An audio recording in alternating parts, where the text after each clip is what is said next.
ginagawa mo dyan?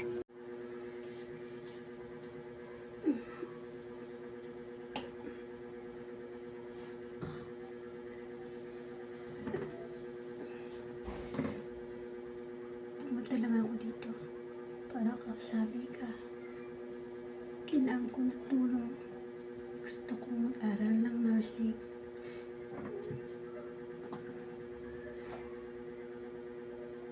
Gusto kong mag-aral ng nursing. Kaya kailangan ko ng tulong.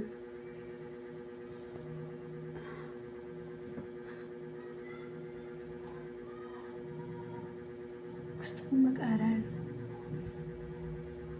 Gusto kong makatapos ng nursing.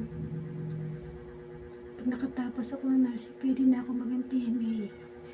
Yun lang ang tanging paraan para makapasok ako doon. Tulungan mo sana ako. Ano magtulong, itatanggapin ko. Kunti talaga.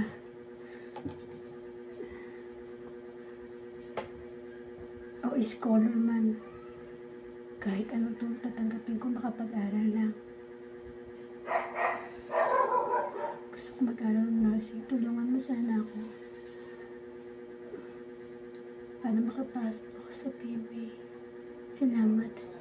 Salamat sa iyo.